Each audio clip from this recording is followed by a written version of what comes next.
Bonjour à tous, nous étudions aujourd'hui l'objet de travail conclusif, le Moyen-Orient, conflits régionaux et tentatives de paix. Voici la problématique, comment expliquer l'échec de multiples tentatives de paix au Moyen-Orient. Voyons donc tout d'abord que le Moyen-Orient est une région stratégique aux multiples enjeux. D'abord parce que c'est une région de multiples héritages. Le Proche et le Moyen-Orient concentrent les lieux saints les plus importants des trois grandes religions monothéistes, le judaïsme, le christianisme et l'islam. Jérusalem, par exemple, est une ville importante pour les trois religions. La vieille ville de Jérusalem rassemble ainsi l'esplanade des mosquées, où l'on trouve à la fois le dôme du rocher et la mosquée Al-Aqsa, le Saint-Sépulcre et le mur des Lamentations. Le contrôle de la ville a donc motivé les croisades au Moyen-Âge et attise aujourd'hui les tensions entre Israéliens et Palestiniens. Israël, aujourd'hui, occupe la vieille ville et plus largement Jérusalem-Est.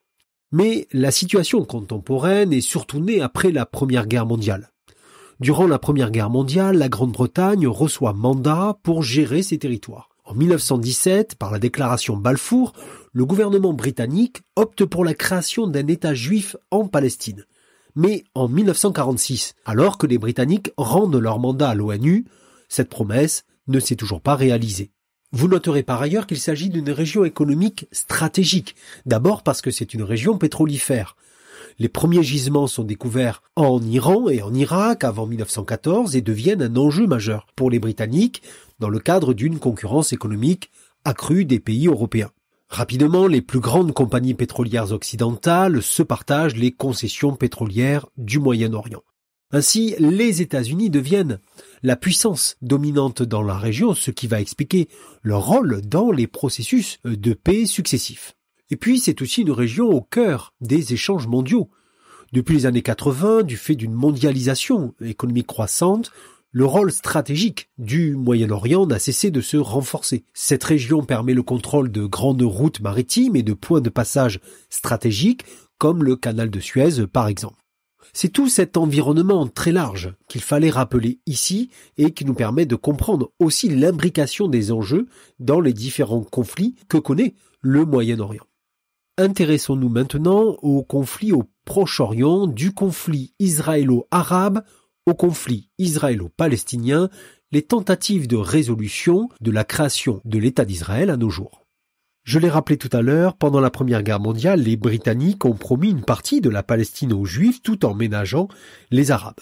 Durant l'entre-deux-guerres, une émigration juive se développe vers la Palestine en voyant dans le sionisme, c'est-à-dire dans cette doctrine politique qui est née au XIXe siècle et qui avait pour objectif de créer un État juif en Palestine, la solution à leurs souffrances.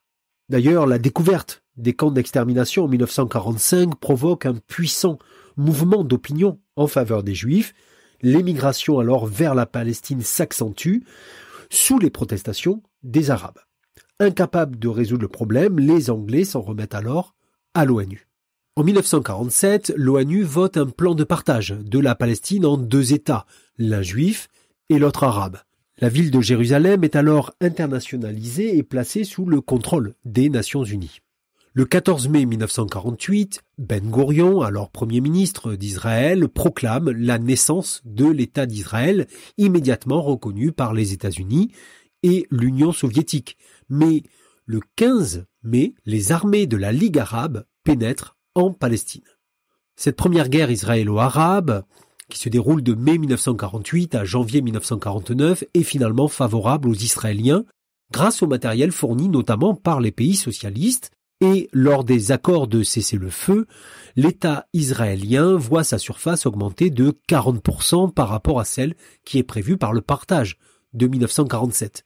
Mais ces accords de cessez-le-feu ne règlent pas le problème des Palestiniens qui quittent en grand nombre la Palestine pour les pays arabes avoisinants où ils sont cantonnés dans des camps d'accueil. À partir de ce moment-là, les conflits se multiplient entre Israël et les États arabes. Dans la région, ce que l'on appelle désormais la question palestinienne ou le problème palestinien y prend une ampleur nouvelle puisque l'Organisation de la libération de la Palestine, fondée en 1964, a adopté une charte qui fait de la destruction d'Israël la condition de la libération de la Palestine. En juin 1967, se sentant menacé par les pays arabes, Israël déclenche une foudroyante guerre préventive contre ses voisins, ce qu'on appelle la guerre des 6 jours, qui lui permet d'occuper le Sinaï, la Cisjordanie, le plateau du Golan et la partie est de Jérusalem.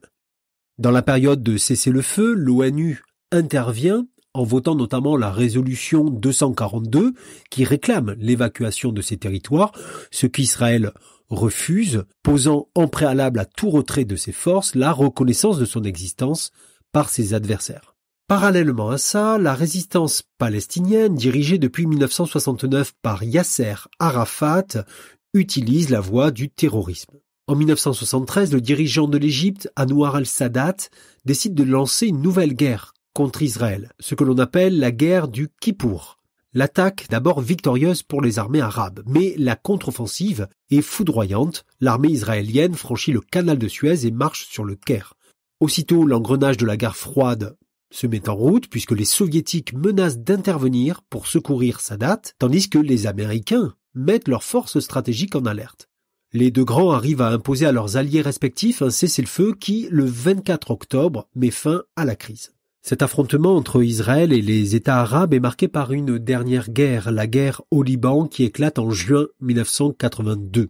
À partir des années 1980, le conflit israélo-arabe glisse vers un conflit israélo-palestinien, dont une des caractéristiques est d'ailleurs d'être un conflit asymétrique, c'est-à-dire marqué par le déséquilibre des forces en puissance.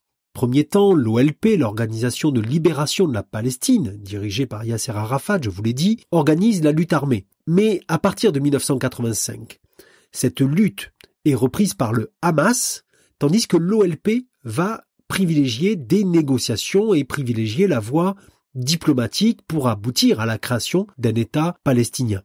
À partir de 1987, a lieu la première intifada, qui se déroule de 1987 à 1993, ce qui signifie la guerre des pierres. Il ne s'agit plus d'un conflit interétatique, puisque l'armée israélienne, qu'on appelle Tsahal, est opposée à la population palestinienne ainsi qu'à des organisations politiques, l'OLP, le Hamas.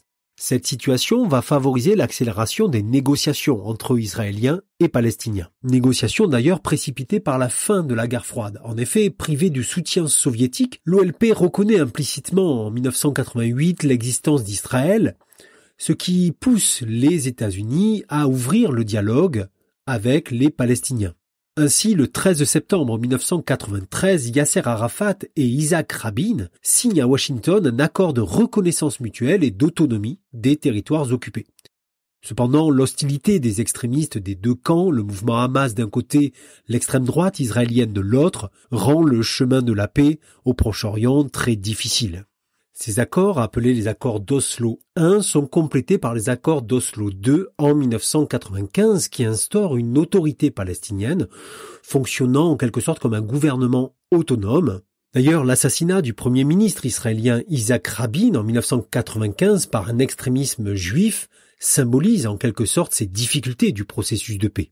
Au début des années 2000, la région retombe dans le processus de violence avec le déclenchement de la deuxième intifada en 2000 et la multiplication des attentats terroristes contre les Israéliens. Israël réagit par des représailles et par la construction d'un mur de séparation.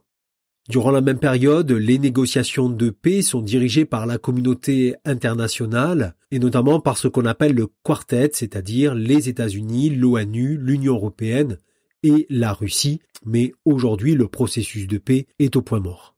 Les deux guerres du Golfe, 1991 et 2003, est leur prolongement d'une guerre interétatique à un conflit asymétrique. La guerre du Golfe de 1991, un conflit interétatique. Le 2 août 1990, le dictateur irakien Saddam Hussein lance ses blindés à l'assaut du Koweït voisin et l'annexe 6 jours plus tard. Il s'assure ainsi le contrôle de 20% des réserves mondiales de pétrole. Mais cette invasion est une violation caractérisée du droit international et déclenche une réplique immédiate des États-Unis. Le Conseil de sécurité de l'ONU, où l'URSS et la Chine laissent agir les puissances occidentales, condamne l'agression, place l'Irak sous embargo et autorise l'emploi de la force pour libérer le Koweït. La coalition internationale, formée par 29 pays et dirigée par les États-Unis, mobilise 400 000 hommes dans la région.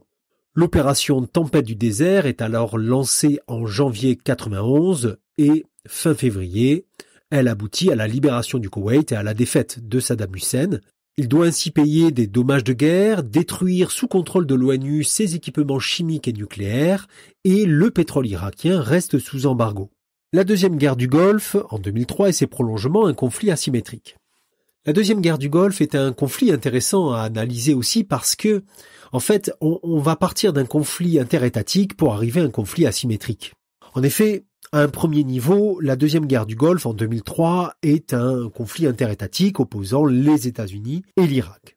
En effet, après les attentats du 11 septembre 2001, le président américain George W. Bush accuse l'Irak de soutenir l'organisation terroriste Al-Qaïda et de produire des armes de destruction massive. Pourtant, les Américains échouent à convaincre l'ONU et décident unilatéralement une intervention en Irak en mars 2003. Les États-Unis obtiennent très rapidement la victoire et atteignent leur objectif de faire tomber le régime de Saddam Hussein. Pourtant, cette guerre interétatique se transforme assez vite en conflit asymétrique. En effet, les États-Unis décident de rester sur le territoire irakien pour éviter la déstabilisation de toute la région. Mais ils se retrouvent alors au cœur de plusieurs guerres imbriquées, notamment une guerre civile entre sunnites et chiites. Mais les États-Unis sont aussi pris à partie par des organisations terroristes. La présence américaine et occidentale n'empêche pas la guerre civile de faire plusieurs centaines de milliers de morts. À partir de 2010, les États-Unis décident de se retirer, laissant le pays dans une situation anarchique. Le pays sombre d'ailleurs dans une deuxième guerre civile entre 2013 et 2017, marquée par la montée en puissance d'un acteur qu'on a déjà étudié, qui est Daesh, ou ce qu'on appelle parfois, un peu improprement, l'État islamique. Les groupes terroristes multiplient alors les attentats pour déstabiliser l'État irakien et arrivent même à se forger un territoire sur une partie du territoire irakien. Le conflit se déplace alors en Syrie.